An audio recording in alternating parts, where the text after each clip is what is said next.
सर्वधर्म स्वरूपिणे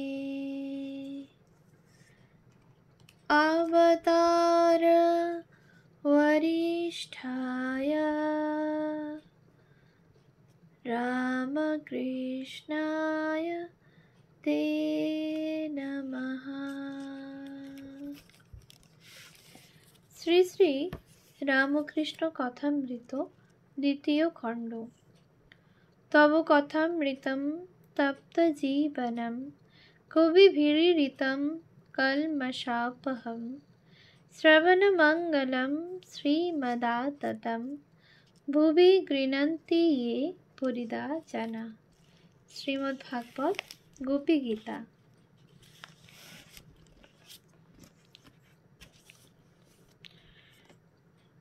পৃষ্ঠা সংখ্যা 1203। শ্রী শ্রী রামকৃষ্ণ কথামৃতে উল্লিখিত ব্যক্তিবৃন্দের পরিচয়। অন্নদা গুহ নরেন্দ্রনাথের বিশেষ বন্ধু। তিনি বরাহনগর নিবাসী ছিলেন। প্রথম জীবনে অন্নদা অসৎ সঙ্গে কাটাইতেন। একদা নরেন্দ্রনাথের উপরেও অন্নদার প্রভাব পড়ে। অন্নদা শ্রীরামকৃষ্ণের দর্শন লাভে ধন্য হন। পরবর্তীকালে শ্রীরামকৃষ্ণের উপদেশ অনুসরণ করিয়া নিজের জীবনধারাকে পরিচালিত করিতে সক্ষম হইয়াছিলেন। কেহ কেহ অন্নদাকে অহংকারী মনে করিলেও ঠাকুর তাহা অস্বীকার করিয়াছিলেন। অন্নদা বাগচি 1849 থেকে 1905 24 পরগনার অন্তর্গত শিখরবালি গ্রামে জন্ম। পিতা চন্দ্রকান্ত বাগচি। শৈশব হইতেই অন্নদাপ্রসাদের শিল্পচর্চার প্রতি আকর্ষণ ছিল। 1865 খ্রিস্টাব্দে নবপ্রতিষ্ঠিত স্কুল অফ ইন্ডাস্ট্রিয়াল আর্টস এর এনগ্রেভিং ক্লাসে ভর্তি হন। পরে তিনি পাশ্চাত্য রীতির চিত্রাঙ্কন বিদ্যা শিক্ষা করেন। কর্মজীবনে প্রবেশ করিয়াও তিনি পূর্বোক্ত স্কুলের শিক্ষক ও পরে প্রধান শিক্ষকের পদলাভ করেন। পাশ্চাত্য রীতিতে প্রতিকৃতি অঙ্কন করিয়া তিনি প্রভূত যশ লাভ করেন। শিল্প বিষয়ক প্রথম বাংলা পত্রিকা শিল্প পুষ্পাঞ্জলি 1292 প্রকাশনার ব্যাপারে তিনি একজন উদ্যোক্তা ছিলেন। তাহার অন্যতম প্রধান কীর্তি আর্ট স্টুডিও প্রতিষ্ঠা 1878। এই আর্ট স্টুডিও হইতে লিথোগ্রাফি পদ্ধতিতে ছাপা বহু পৌরাণিক বিষয়ক চিত্র সেকালে বিশেষ জনপ্রিয়তা লাভ করিয়াছিল। 1885 খ্রিস্টাব্দে ঠাকুরের সহিত তাহার প্রথম সাক্ষাৎ। পরে শ্যামপুকুরে শ্রীরামকৃষ্ণের সহিত সাক্ষাতের সময় তিনি তাহার অঙ্কিত কিছু চিত্র শ্রীরামকৃষ্ণকে উপহার দিয়েছিলেন। শ্রীরামকৃষ্ণ অত্যন্ত আনন্দের সহিত এই চিত্রগুলি দেখিয়াছিলেন। 1905 খ্রিস্টাব্দে কলিকাতায় বঙ্গীয় কলা সংসদ স্থাপিত হইলে অন্নদাপ্রসাদ তাহার সভাপতি নির্বাচিত হন। রাজা রাজেন্দ্রলাল মিত্র রচিত দ্য অ্যান্টিকুইটিস অফ ওড়িশা এবং বুদ্ধগয়া নামক গ্রন্থ দুইটিতে অন্নদাপ্রসাদের অঙ্কিত ছবিগুলি বিশেষ প্রশংসা লাভ করে। অমৃতলাল বসু 1839 থেকে 1913 কেশব সেনের অনুগামী। শ্রীরামকৃষ্ণের অনুরাগী গৃহী ব্রাহ্মভক্ত। জন্মস্থান কলিকাতার হাটখোলায়। স্ত্রী বিধুমুখী দেবী। শ্রীরামকৃষ্ণের সান্নিধ্যে আসিয়া অমৃতলালের জীবনধারার উন্নতি ঘটে। শ্রীরামকৃষ্ণের চারিত্রিক মহত্ব, বৈশিষ্ট্য এবং উদার মনোভাব অমৃতকে মুগ্ধ করে। ঠাকুর অমৃতকে অত্যন্ত স্নেহ করিতেন। 1883 সালে ঠাকুর যখন অসুস্থ কেশব সেনকে দেখিতে আসেন, তখন অমৃতলাল তথায় উপস্থিত ছিলেন। কাশীপুরে থাকাকালে ঠাকুর অমৃতকে দেখার ইচ্ছা প্রকাশ করিলে অমৃত ঠাকুরকে দেখিতে আসেন। সেই সময় অমৃতলালের সহিত ঠাকুরের দীর্ঘ সময় ধরিয়া কথাবার্তা হয়। পরবর্তীকালে ঠাকুরের প্রতি অমৃতলালের শ্রদ্ধা ভক্তির পরিচয় পাইয়া স্বামীজিও খুব আনন্দিত হইয়াছিলেন। অমৃতলাল সরকার কলকাতায় 1860 সালে জন্মগ্রহণ করেন। পিতা ডাক্তার মহেন্দ্রলাল সরকার শ্রীরামকৃষ্ণের চিকিৎসক এবং বিশেষ অনুরাগী। অমৃতলালও চিকিৎসক হন। পিতার মৃত্যুর পর তাহারই প্রতিষ্ঠিত the Indian association for cultivation of science এর সম্পাদক নিযুক্ত হন এবং শেষ পর্যন্ত সেই দায়িত্ব তিনি পালন করেন। তিনি পিতার সহিত দক্ষিণেশ্বরে গিয়া ঠাকুরকে দর্শন করেন। অমৃত ঠাকুরের স্নেহ লাভে ধন্য হন। অমৃতলাল ঈশ্বরের অবতারে বিশ্বাসী ছিলেন না। ঠাকুরের কথা প্রসঙ্গে মহেন্দ্রলালের নিকট সস্নেহে উহা উল্লেখ করেন। তিনি অমৃতলালের সরলতার প্রশংসা করেন। উত্তরে মহেন্দ্রলাল ঠাকুরের প্রতি অমৃতের শ্রদ্ধা ও আনুগত্যের কথা বলেন এবং অমৃত যে শ্রীরামকৃষ্ণের অনুরাগী সে কথাও জানান।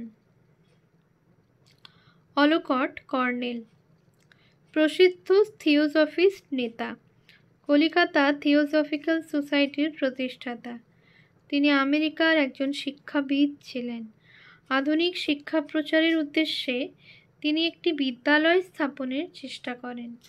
পরে কনকর্ড স্কুলের সুপারিনটেন্ডেন্ট নিযুক্ত হন।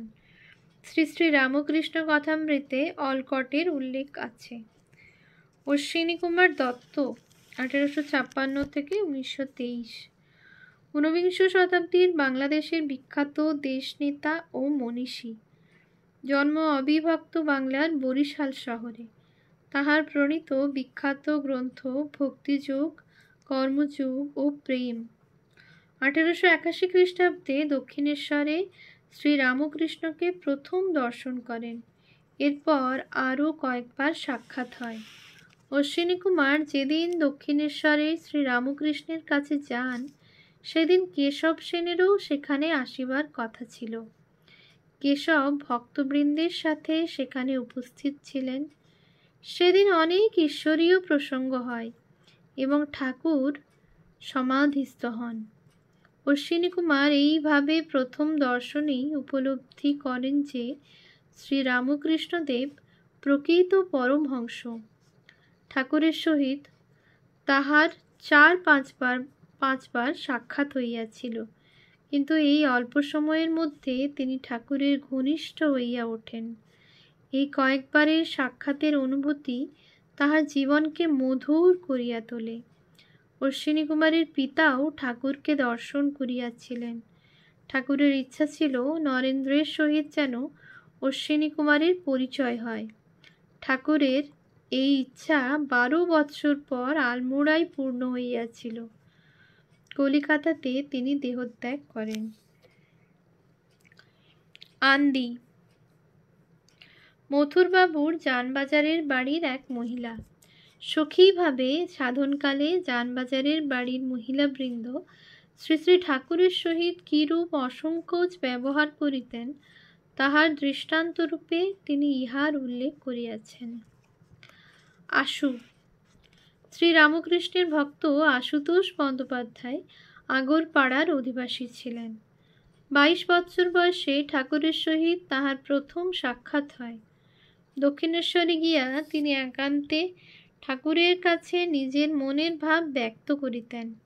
আশুতোষ বৃদ্ধ বয়সে মাস্টার মহাশয়ের কাছে যাইতেন এবং ঠাকুরের সহিত নিজ সাক্ষাতের বিষয়ে আলোচনা করিতেন। আশুতোষ ঠাকুরের ভাবাবিষ্ট অবস্থা দেখিয়া বিশেষ আকৃষ্ট হইতেন।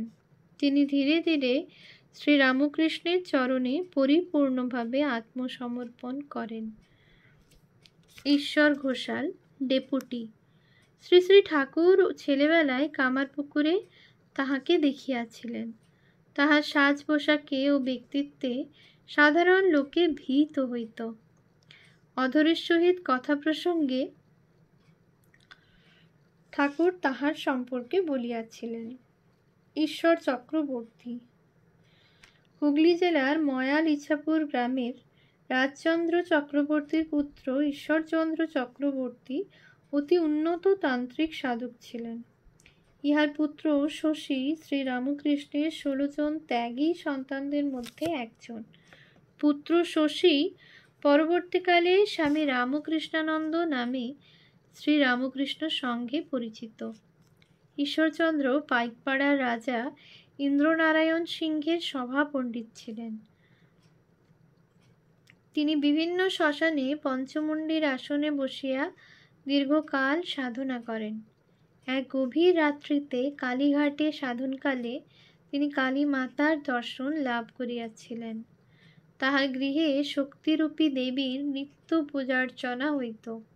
পরবর্তীকালে বেলুর মঠে প্রথমবার দুর্গাপূজার সময় তিনি তন্ত্রধারক ছিলেন। মঠের সহিত তাহার আন্তরিক যোগ ছিল। ঈশ্বরচন্দ্র বিদ্যাসাগর 1820 থেকে 1891। মেদিনীপুর জেলার বীরসিংহ গ্রামে জন্ম। পিতা ঠাকুরদাস বন্দ্যোপাধ্যায় এবং মাতা ভগবতী দেবী। অত্যন্ত দারিদ্র্যের মধ্যে তাহার বাল্য জীবন অতিবাহিত হয়, কিন্তু দরিদ্রতা তাহার বিদ্যার্জনের পক্ষে বাধার স্বরূপ হয় নাই।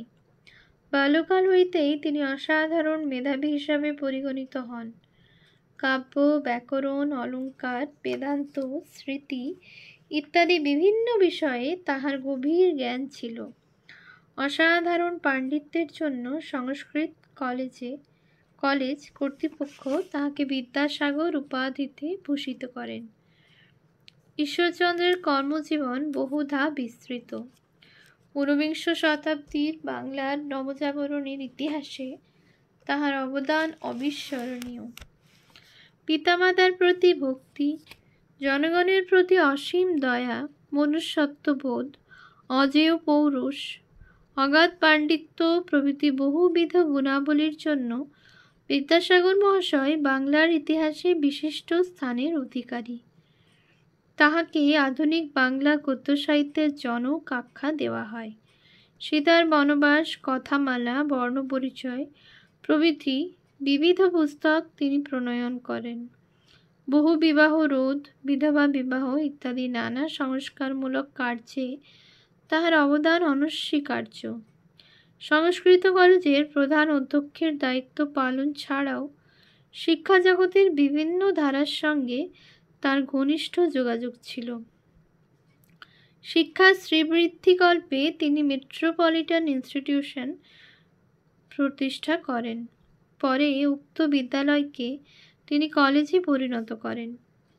ঠাকুরের ইচ্ছানুসারে 1882 খ্রিস্টাব্দের 5ই আগস্ট কথামৃত প্রণেতা শ্রী মহেন্দ্রনাথ গুপ্তের সহায়তায় বিদ্যাসাগরের সহিত ঠাকুরের যোগাযোগ ঘটে। ঠাকুর স্বয়ং বিদ্যাসাগরের বাড়ি যাইয়া তাহার সহিত সাক্ষাৎ করেন। কথামৃতে এই সাক্ষাতের বিবরণ বিস্তৃতভাবে লিপিবদ্ধ আছে। এই প্রসঙ্গে বলা আবশ্যক যে বিদ্যাসাগর শ্রী রামকৃষ্ণকে শ্রদ্ধা করিতেন এবং ঠাকুরও বিদ্যাসাগরকে দয়ার সাগর হিসাবে জ্ঞান করিতেন। বিদ্যাসাগর প্রতিষ্ঠিত মেট্রোপলিটন স্কুলের বউবাজার শাখায় শ্রী নরেন্দ্রনাথ দত্ত, পরবর্তীকালে স্বামী বিবেকানন্দ কিছুকাল প্রধান শিক্ষকের পদ অলঙ্কৃত করিয়াছিলেন।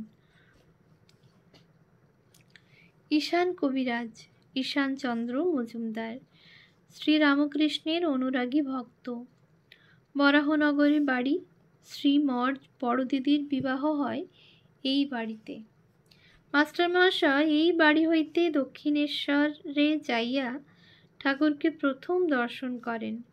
কবিরাজ মহাশয় ঠাকুরের পূর্ব পরিচিত ছিলেন। তিনি কবিরাজি মতে ঠাকুরের চিকিৎসা করিতেন। ঠাকুরের সহিত ঈশানচন্দ্রের হৃদ্যতা থাকায় ঠাকুর বরাহনগরে তাহার বাড়িতেও শুভাগমন করিয়াছিলেন। ওম শান্তি শান্তি শান্তি।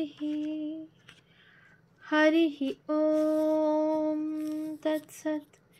শ্রীরামকৃষ্ণার্পণমস্তু।